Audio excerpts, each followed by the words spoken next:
오늘 설교 제목을 함께 읽어보도록 하실까요? 시작. 책임지는 하나님. 무슨 일을 벌이게 되면, 무슨 일을 시작을 하게 되면 매조지를 지을 수 있어야 돼요. 그런데 매조지를 짓지 못하는 일들이 생기죠. 하기 싫어서 안 하는 경우들도 있겠습니다만은 할 수 없어서, 능력이 부족해서 못하는 경우들도 있을 것입니다. 그렇지만 하나님께서는 하기 싫어서 안 하는 일이 없고 할 수 없어서 못하는 일이 없는 완벽하게 책임져 주신 분이 하나님이시다라고 하는 그 하나님의, 우리들이 오늘 본문을 통해서 함께 생각할 때에 나의 삶도 이렇게 하나님께서 책임져 주시는구나, 하나님의 은혜의 풍성한 시간이 되어질 수 있기를 주님의 이름으로 축원합니다. 오늘은 오순절 후 15번째 주일이에요. 성령은 우리들로 하여금 어떤 일을 허락하시느냐 하면 사람이 감당치 못할 시험당함을 허락하지 아니할 수 있도록 성도들을 견인해 주십니다. 또한 감당 못할 시험거리가 앞에 있다는 사실을 알게 되면 성도들을 옆으로 돌려서 그 시험거리를 피할 수 있는 길도 열어주시는 분이 성령님이시기도 하다는 것이죠. 따라서 우리들은 성령님의 견인을 따라 순종하기만 하면 시험 들 일이 없다는 것이죠. 또한 시험이 든다 해도 그 시험으로 넘어지지도 않는다라고 하는 사실입니다. 다시 말해서 기독교인들도, 예수 잘 믿는 사람들도 암에 걸릴 수 있지만 그 암으로 인해서 낙담하지 않는다는 것이죠. 그리고 새로운 하나님의 소망을 발견을 하고 하나님의 사랑을 경험할 줄 아는 사람들이 진정으로 행복한 사람들이다라고 하는 것이고, 성령의 견인함에 온전히 따라가는 복된 신앙의 사람들이 아니겠느냐라고 하는 것입니다. 우리 모두가 성령의 인도하심을 따라 어떠한 시험거리가 있다 할지라도 그 가운데에서 하나님의 사랑을 발견을 하고 하나님의 은혜를 경험함으로써 하나님을 더욱더 사랑할 줄 아는 복된 심령들이 다 되어질 수 있기를 다시 한번 주님의 이름으로 축원합니다. 아멘. 옆에 있는 분들을 향하여서 함께 축복하도록 하겠습니다. 늘 행복하시기를 바랍니다. 늘 하나님의 은혜를 경험하시기를 바랍니다. 늘 하나님의 사랑을 경험하시기를 바랍니다 하는 마음으로, 왜 이래? 하루 이틀 한 것도 아닌데. 왜 이러세요? 지금 하루 이틀도 아닌데. 감동되셨나요? 옆에 있는 사람들을 향해서 그 마음으로 축복하도록 하겠습니다. 빛이 있으라. 빛이 있으라. 저에게도 빛을 선포해 주시기 바랍니다. 아이고, 야, 송성모 멋있어. 그래요. 우리 모두가 다 이렇게 어떠한 시험거리 앞에서도 하나님을 사랑하며 하나님의 은혜를 경험하는 사람들이 되면 그 시험거리가 나를 낭망시키고 나를 넘어뜨리지 못할 거다 하는 거죠. 성령께서 우리들에게 그것을 가르쳐 주신다는 사실을 우리들의 마음속에 깊이 새길 수 있기를 바랍니다. 그렇지만 요즘 우리나라를 보게 되면은요, 전혀 평안하지 못합니다. 요즘 우리나라 상황을 보면은요, 전혀 안전하지 못한 것을 우리들은 알고 있어요. 북한이라고 하는 집단이 3대 세습의 연약한 지지 기반을 확보하기 위해서 자기 고모부까지도 숙청하고 그렇게 사형시키고 이렇게 하면서도 불구하고 자기의 지지 기반이 연약하다라고 하는 사실을 알고 난 뒤에 이 김정은이라고 하는 이 사람이 눈을 돌린 것은 미국과의 1대1 대화를 통해서 자기의 위상을 높이는 거예요. 그렇게 함으로써 북한 주민들로부터 자기를 신뢰하고 따르는 리더십을 거기서 한번 만들어 보고자 라고 하는 그런 계획을 세우게 됩니다. 그래서 우리나라에서 김대중 대통령하고 그 당시에 이제 김정일하고 서로 이제 협의했었던 비핵화 약속이 있었는데 그 약속조차도 깨버리면서 핵실험을 자행하게 되지요. 그랬을 때에 이 북한 사람들이 이렇게 할 때에 그들을 이렇게 잘 이렇게 다독였으면 좋았을 텐데, 아무튼지간에 시간이 지나서 이젠 더 이상 돌이킬 수 없는 그런 상황이 되어버리고 말았습니다. 그랬는데 묘하게도 그 시점에 우리나라의 대통령이 자리가 흔들흔들하는 그런 상황이 됐어요. 그래서 보수 정권에서 자주 사용하는 것이, 그럴 때마다 사용하는 것이 뭐냐 하면 이른바 안보파리라고 하는 거였었어요. 우리나라의 안보 상황이 이렇게도 중요한데 다른 데 신경 쓸 일 없다. 오직 대통령을 중심으로 하나로 뭉쳐야 된다. 총화 단결을 주장하는 것이 이른바 안보파리입니다. 해서 앞에 있던 대통령이 그 안보파리 작전으로 내세운 것이 이 사드 배치 문제였었어요. 일본에서는, 미국에서는 우리나라에 사드를 배치하는 것이 중요한 이유가 뭐냐 하면 북한의 핵 미사일이 언제든지 날아오게 될 텐데 그것을 대비해야 될 필요가 있습니다. 북한에서 핵 미사일을 쏘게 되면 그것은 이제 미국 땅으로 들어오는 핵 미사일이거든요. 그러니 한국 땅에 사드 레이더를, 엑스밴드 레이더를 설치해서 북한 땅을 샅샅이 다 살펴보려고 하는, 레이더로 살펴보려고 하는 필요가 생겼던 거예요. 그렇게 해야 북한에서 미사일을 쏘게 되면 그것을 미리 알고서 태평양에서 떨어뜨릴 수 있기 때문에 그렇습니다.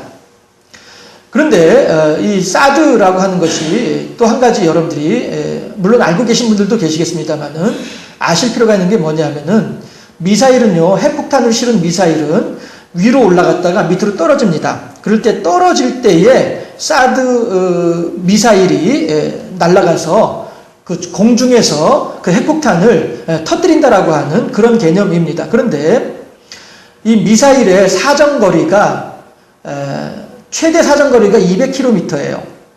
그러면 우리나라 상공 200km에서 핵폭탄이 터졌다고 생각을 해보세요. 그러면은 그 핵 낙진이 그대로 우리나라 상공으로 떨어질 수밖에 없는 거예요. 그래서 핵폭탄이 터진 것과 다름없는 그러한 핵 피해를 입을 수밖에 없는 것이 이 현재 우리나라의 상황이에요. 다시 말해서 사드라고 하는 것이 핵무기로부터 우리나라를 지켜주는 것이 아니고, 만약에 북한에서 핵무기를 쏘게 되면 사드가 있든 없든 상관없이 우리나라는 핵 피해를 보게 된다고 하는 사실이에요. 그래서 사드 미사일이 우리나라를 북한의 핵으로부터 지켜주는 것은 결코 아니고요. 도리어 사드 포대에 같이 설치되는 엑스밴드 레이더라고 하는 것이, 이 엑스밴드 레이더가 저 중국 넘어 소련까지도, 러시아까지도 같이 이제 다 살펴볼 수 있는 만큼의 그 거리가, 그 기능이 있거든요. 그래서 그 엑스밴드 레이더를 가지고 미국에서 중국이나 러시아나 북한에서 언제 자기네 나라를 향하여서 핵미사일을 쏘는지를 미리 감시하려고 배치하는 것이 한국의 사드 포대예요.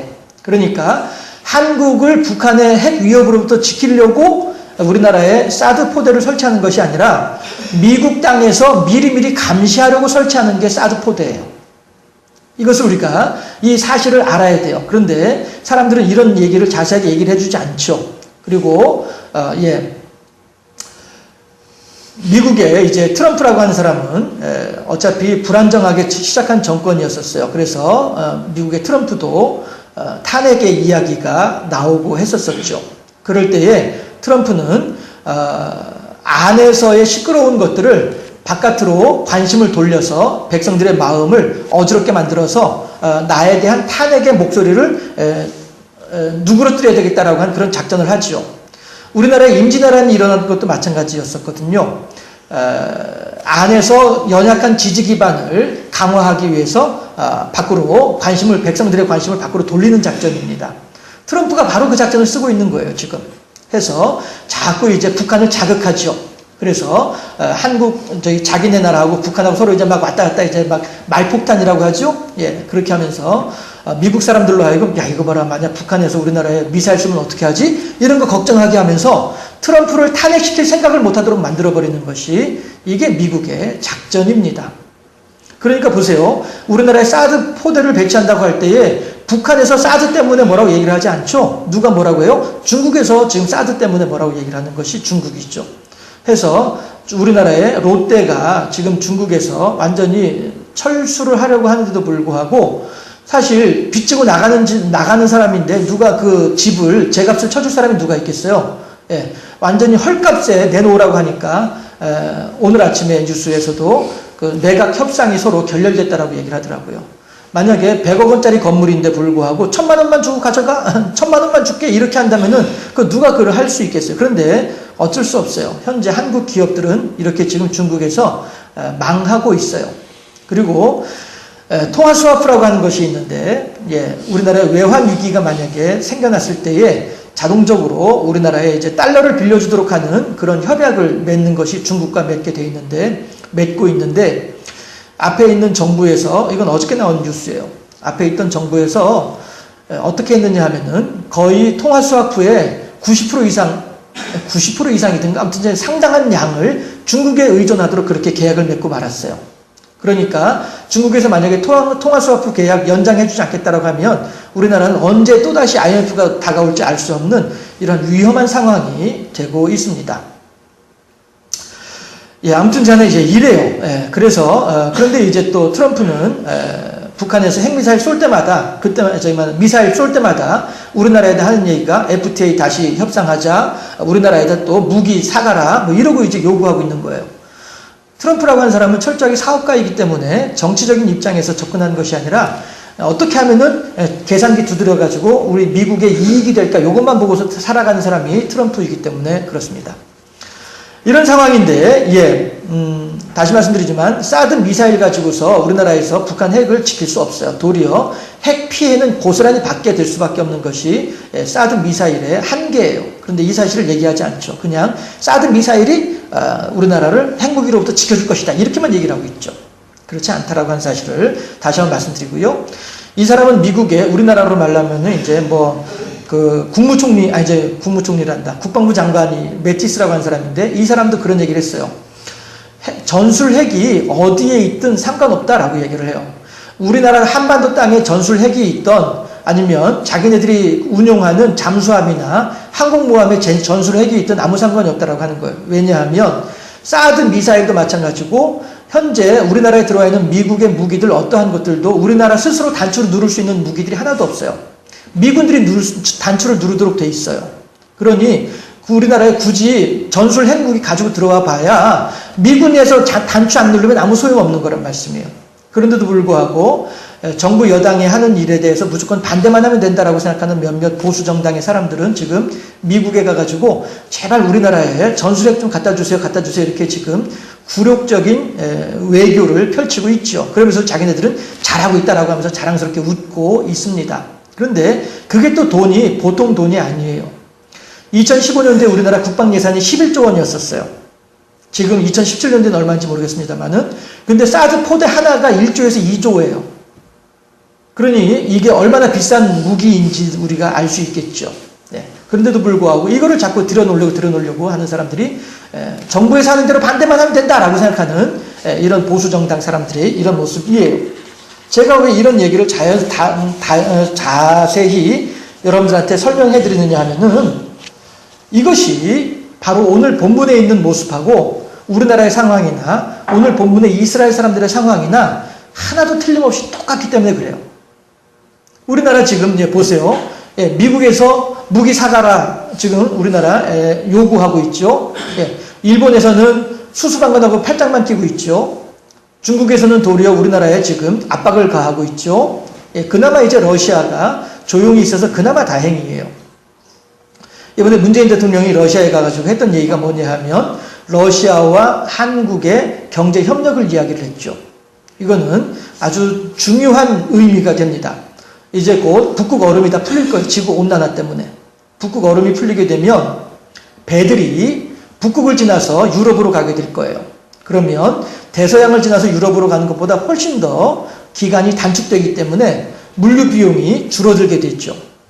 그걸 생각을 하면 한국의 부산항이라고 하는 이 항구는 러시아와 해상 무역을 하는 데 있어서 너무나 중요한 역할을 하게 될 거예요. 문재인 대통령이 그것을 이제 가서 이야기를 하고 그거에 대해 서로 간에 약속을 이끌어내고 왔어요. 물론 이것은 10년 후, 20년 후의 일이긴 해요. 지금 당장의 일은 아니지만 이건 중요한 일이죠. 그만큼 러시아는 사드 관계에 대해서는 조용히 있겠다라고 하는 암묵적인 의미가 되는 거예요. 이제 중국을 이제 외교적으로 해결해야 될 필요가 있는 상황이 된 것이죠. 자, 어쨌든지 간에 이렇게 한국은 이래저래 주변 사강, 열강들로 인해서 또 북한 때문에 이래저래 힘들고 어렵고 괴로운 그런 시간을 지내고 있는 것이 지금 한국의 상황입니다. 이런 때일수록 우리 믿는 사람들이 더욱더 이 나라의 민족을 위해서 기도해야만 하겠다라고 하는 것이죠. 다시 본문으로 들어오도록 하겠습니다. 이스라엘 사람들이 애굽에서 400년 동안 종살이를 했습니다. 그리고 하나님께서는 그들을 향하여서 하시는 말씀이 사람들은 이 구절은 넘어가도록 하죠. 하나님께서 이스라엘 백성들을 향하여서 애굽에서 종살이하던 이스라엘 백성들을 향하여서 긍휼히 여기는 마음을 가지게 됐습니다. 함께 사도행전 7장 34절 합독해 보도록 하겠습니다. 내 백성이 애굽에서 괴로움 받음을 내가 확실히 보고 그 탄식하는 소리를 듣고 그들을 구원하려고 내려왔노니 이제 내가 너를 애굽으로 보내리라 하시니라. 아멘. 이게 뭐냐 하면 하나님께서 모세에게 하셨던 말씀이에요. 그리고 모세는 이것을 가지고 탄식하는 이스라엘 백성들을 긍휼히 여기는 하나님의 마음을 헤아리고 이것이 나의 하나님의 사명이로구나 하는 사실을 깨달아 알고 하나님의 사명을 따라서 애굽으로 돌아가서 그 이스라엘 백성들을 애굽에서 데리고 나온 사람이 모세란 말씀이죠. 하나님께서는 이렇게 이스라엘 사람들을 사랑하시는 분이 하나님이십니다. 그래서 그 하나님의 사랑을 감사하고 감복하면서 이스라엘 사람들은 애굽에서 나왔습니다. 10가지 재앙은요, 애굽에서 이루어졌던 10가지 재앙들은 그 각각의 것들이 다 애굽 사람들이 신으로 섬기던, 우상으로 섬기던 대상들이었었어요. 희한하죠? 개구리가 그들에게는 우상이었었어요. 그 사람들의 입장에서는 보기에는 개구리가 참 신기한 거예요. 어떻게 된 게 땅에서도 살면서도 물속에서 사냐 이거예요. 야, 신기하네 싶어가지고 개구리를 우상으로 섬기는 거예요. 또 아주 자그마한 이가 사람들의 몸에 붙어가지고 살아가는 걸 볼 때에 이 또한 신기하네 하고서 이를 우상으로 섬겨요. 우리 어렸을 때에 옷에서 끄집어내가지고 손가락 가지고 톡톡 터뜨려서 죽였던 그 이 있죠. 그 이가 애굽 사람들한테는 신이었다는 거예요. 먼지가 애굽 사람들한테는 신이었었어요. 왜냐하면 먼지가 모래사막에 쌓여가지고 이것이 비옥한 땅이 되거든요. 풍족한 곡식을 주는 것이 먼지거든요. 그러니까 먼지도 이 사람들한테는 우상이었었어요. 우리들에게 풍요로움을 주는 우상이었다라 하는 것이죠. 애굽의 장자 바로가 애굽의 신이었었어요. 우상이었었어요. 첫째 아들이다 해가지고 하나님께서는 첫째 아들, 모든 집안의 첫째 아들을 다 죽이시죠. 심지어는 바로의 첫째 아들조차도 죽이고 말죠. 모든 애굽에서 섬기던 우상들을 다 회파하시는 분이 하나님이시다는 거예요. 이스라엘 백성들은 이 하나님의 능력을 보면서 야, 내가 저 하나님을 따라가면 젖과 꿀이 흐르는 땅에 가서 편안하게 등 따시고 배부르게 살 수 있겠구나. 그래서 나왔던 사람들이 이스라엘 백성들이었었어요. 그런데 오다 보니까 어떻게 해요? 앞에는 홍해가 가로막혀 있고 뒤에서는 애굽에서 바로와 그의 군대들이 철병거를 타고 쫓아오는 거예요. 그 당시에 철병거 하면 요즘에 지금 얘기하는 핵미사일보다도 더 무서운 위력을 가지고 있던 무기가 그 당시에는 철병거였단 말씀이죠. 어느 누구도 철병거의 위세 앞에서는 이길 수 있는 자가 없었고 피할 수 있는 자가 없었던 것이 애굽의 철병거였단 말씀이에요. 이러니 이스라엘 백성들이 이때 어떻게 합니까? 뭐라고 하겠어요? 이제 우리는 다 죽었구나. 이제 우리는 다 죽었구나. 애굽의 철병거에 밀려가지고 홍해에 빠져서 죽든가, 애굽의 철병거에 치여서 죽든가, 그들의 창검에 찔려서 죽든가, 이래저래 우리들은 죽을 수밖에 없구나 생각을 하게 되는 것이죠. 그리고 그들은 이제 어떻게 하느냐 하면 이 스트레스 받는 상황 속에서 어떻게 하면 좋을까 하다가 옳지, 핑계거리가 있구나. 그 핑계거리가 누구예요? 모세이죠. 모세를 향하여서 과연 애굽에 매장지가 없어서 우리들을 끄집어내서 이 사막에서 죽게 만드느냐? 라고 하면서 모세를 향하여서 원망을 하더라라고 하는 것이죠. 그런데 여러분, 우리들이라고 한다면 이 모세가 어떻게 행동을 할 것 같습니까? 만약에 내가 모세라고 한다면 우리들은 어떻게 했을 것 같습니까? 앞에는 홍해요, 뒤에는 애굽 군대요, 내 눈앞에 있는 이스라엘 백성들은 나를 향하여서 원망을 하고 있습니다. 이럴 때 나는 뭐라고 어떻게 해야 될 것 같습니까? 여러분들이 모세라면 어떻게 할 것 같습니까? 모세는 하늘의 하나님을 향하여서 기도하기 시작합니다. 하나님, 이 피할 수 없는 이 상황 속에서 어찌하면 좋겠나이까? 나아가니 물에 빠지는 것이요, 되돌아가자니 철병거의 창검이 기다리고 있습니다. 이 백성들은 지금 나를 향해서 삿대질을 하고 나를 향해서 온갖 원망을 하고 있습니다. 어찌하면 좋겠습니까, 하나님? 그때 하나님의 말씀이 이 모세에게 임하게 됩니다. 너희들은 더 이상 두려워하지 말아라. 너희들이 오늘 보는 이 애국 군대를 너희들이 다시는 보지 못하게 될 것이다. 함께 오늘 본문 14장의 말씀을 함께 읽어보도록 하겠습니다. 13절 말씀이에요. 14장 13절 말씀 함께 합독합니다. 13절 말씀. 모세가 백성에게 이르되 너희는 두려워하지 말고 가만히 서서 여호와께서 오늘 너희를 위하여 행하시는 구원을 보라. 너희가 오늘 본 애굽 사람을 영원히 다시 보지 아니하리라. 아멘. 14절 제가 합독하겠습니다. 여호와께서 너희를 위하여 싸우시리니 너희는 가만히 있을지니라. 아멘. 하나님께서는요 이렇게 이스라엘 백성들을 위로하시는 거예요. 걱정하지 말아라. 내가 애국 군대를, 오늘 너희들이 보는 애국 군대를 다시는 보지 못하게 만들겠다. 약속하고 계시는 거예요. 호언장담하고 계시는 거예요. 사람들은 과연 그 일이 가능할까? 과연 그 일이 될까? 따라 하실까요? 과연 그 일이 가능할까? 시작.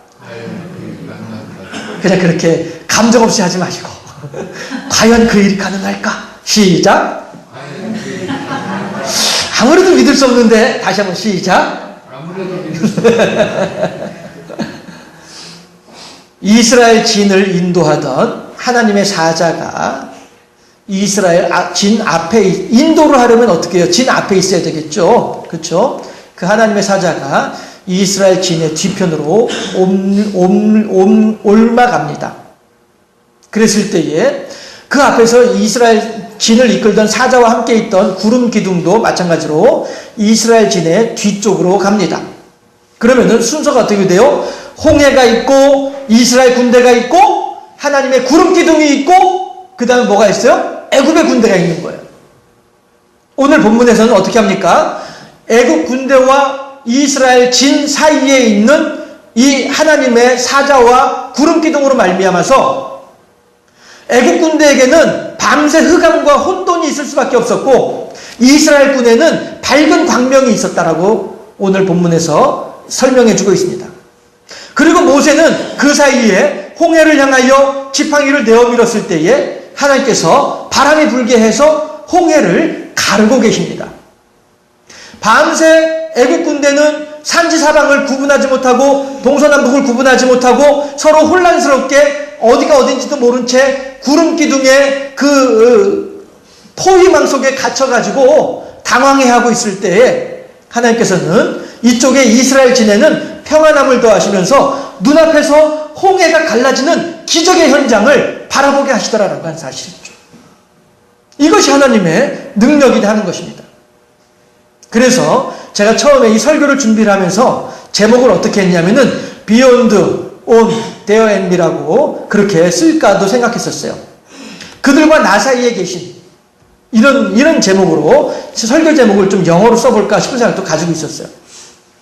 그런데 여러분들 하나님께서 우리들과 그들 사이에 이쪽과 저쪽 사이에 계신 하나님께서 저쪽에서 감히 이쪽으로 오지 못하도록 만들어주고 계시는 그 하나님, 이 하나님은 어떤 하나님이냐 하는 거예요. 이스라엘 백성들은 하나님을 향해서 원망하는 것밖에 모르고 이스라엘 백성들은 하나님을 향해서 불신앙밖에 없는데도 불구하고 하나님께서는 이렇게 이스라엘 백성들을 사랑하시되 끝까지 사랑하시는 분이 하나님이시더라 하는 거예요. 제가 이번 주 중에 읽었던 책이 스캇 팩 박사라고 하는 사람의 아직도 가야 할 길이라고 하는 책이었었어요. 그 책이 실은 제가 결혼할 때에 결혼할 때가 아니라 전도사 사역 나올 때에 같은 교회에 있던 청년이 읽어보라고 저한테 선물했던 책이었는데 이제서 읽었어요. 21년 만에 읽었어요. 그런데 그 책에서 어떤 내용을 얘기를 하냐면 책임지지 않는 사랑은 사랑이 아닙니다 라고 얘기를 해요. 책임지지 않는 사랑은 사랑이 아닙니다. 진정한 사랑이라고 하는 것은 그를 향하여서 책임지겠다라고 하는 강한 능력을, 의지를 가지고 있을 때에 이것이 진정한 사랑입니다 라고 얘기를 해요. 여러분, 하나님께서 우리들을 책임지고 계신다라고 하는 거예요. 그래서 책임지는 하나님이라고 하는 제목으로 설교를 오늘 함께 나누고 있는 것입니다. 하나님은 우리들을 사랑하십니다. 그리고 우리가 하나님을 향해서 아무리 엉망진창으로, 우리가 하나님을 향해서 아무리 엉뚱한 방향으로 신앙생활을 한다 할지라도 하나님은 그럼에도 불구하고 우리들을 한번 사랑하신다라고 하셨기 때문에 우리들을 책임지신 분이 하나님이란 말씀이에요. 우리가 하나님을 향해서 신앙생활을 예쁘게 잘할 때에도 마찬가지지만 우리가 하나님을 향해서 불신앙의 모습을 가지고 엉뚱하게 이 길을 걸어갈 때에도 하나님은 그럼에도 불구하고 우리들을 사랑하신다는 사실을 오늘 본문에서 통해서도 우리들에게 알려주시더라라고 하는 거예요. 홍해를 앞에 두고 애굽의 철병거를 뒤에 두고 이스라엘 백성들은 불과 방금 전까지도 하나님을 향해서 신나서 하던 사람들이 하나님을 향하여 모세를 향하여서 손가락질하고 불신앙을 가득한 사람이 이스라엘 백성들이더라라고 하는 것이죠. 그럼에도 불구하고 하나님께서 그 이스라엘 백성들을 책임지신 하나님이세요.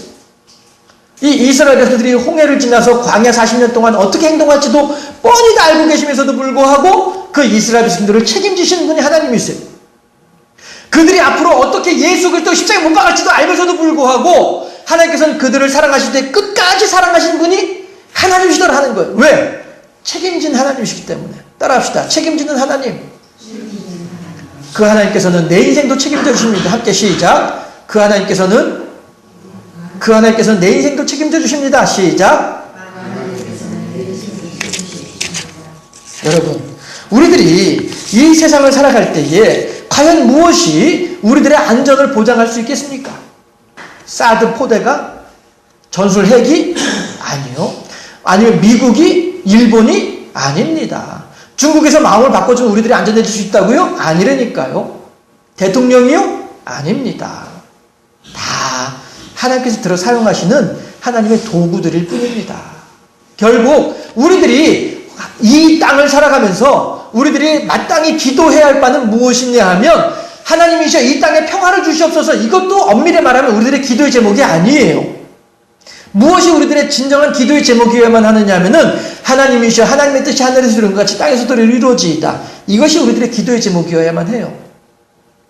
하나님 나한테 이런 소원이 있습니다. 이 소원 반드시 이뤄주세요. 이것이 우리들의 기도의 궁극적인 기도의 제목은 아니다라고 하는 것입니다. 우리들의 신앙의 훈련을 위해서는 중간중간에 필요한 과정 속에서 필요한 기도의 제목이긴 해요.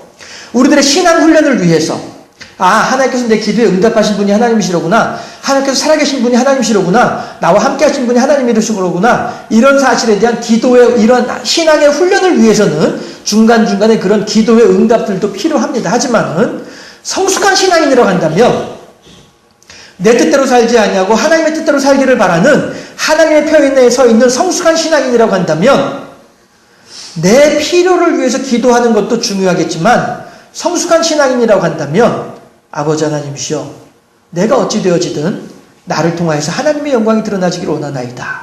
이것이 진정으로 성숙한 신앙인의 기도의 자세가 아니겠느냐 하는 것이죠. 왜? 하나님께서는 그렇게 우리들을 사랑하시고 하나님께서는 그렇게 우리들을 책임져 주셨기 때문에 그렇습니다. 우리들이 이 세상을 살아가면서 하나님을 이용해서 내가 등 따시고 배부르게 해서 먹고 살아야 되겠다. 이런 마음으로 신앙생활을 하는 것 또한 다시 말씀드립니다. 신앙이 성장해가는 과정 속에서는 필요한 내용이기도 합니다. 하지만 그것이 우리들의 신앙생활의 최종 목적지는 아니다라고 하는 사실이죠. 이 사실을 우리가 마음에 깊이 새기시면서 이 나라 이 민족을 바라보면서 많은 사람들은 우왕좌왕하며 갈팡질팡하고 있지만 그렇다고 해서 이 사람들이 교회로 달려오고 있다고 하는 소식은 아직은 들려오고 있지 않아요. 미국에서는 9.11 참변이 일어나고 난 뒤에 사람들은 교회로 주일날 예배당으로 달려들어갔던 사람들이 미국 사람들이었었어요. 이것이 그 사람들의 심리 깊은 곳에 자리 잡고 있는 하나님에 대한 기본적인 신앙심이었더라라고 하는 것이죠. 그것이 어쩌면 미국을 이렇게 복된 나라로 어쨌든 간에 경제적으로 복된 나라로 만들어주는지는 모르겠다는 생각도 해보기도 합니다만 아무튼 간에 중요한 것은 무엇이냐 하면 우리가 이 땅의 환난을 바라보면서 하나님을 향한 신앙을 더욱더 다잡을 수 있는 그러한 기회로 삼는 것이 지혜로운 백성들이다라고 하는 거예요.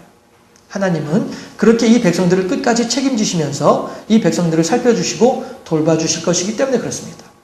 따라서 이제 우리들은 광야 백성들처럼 하나님을 향하여서 손가락질하고 하나님을 향하여서 삿대질하며 하나님을 향해서 불신앙으로 살아가는 어리석은 백성들이 아니라 가나안 땅에 들어가던 여호수아와 갈렙처럼 하나님의 뜻을 위하여서 희생하고 순종하고 힘쓸 수 있는 그런 성숙한 신앙의 사람이 되어져서 우리들을 책임져 주시는 하나님을 향하여서 우리 또한 그렇게 하나님을 향하여 책임질 줄 아는 성숙한 신앙의 사람으로 세워짐으로 말미암아 하나님을 기쁘시게 하고 영화롭게 하는 복되고 아름다운 삶의 주인공들이 다 되어질 수 있기를 주님의 이름으로 축원합니다.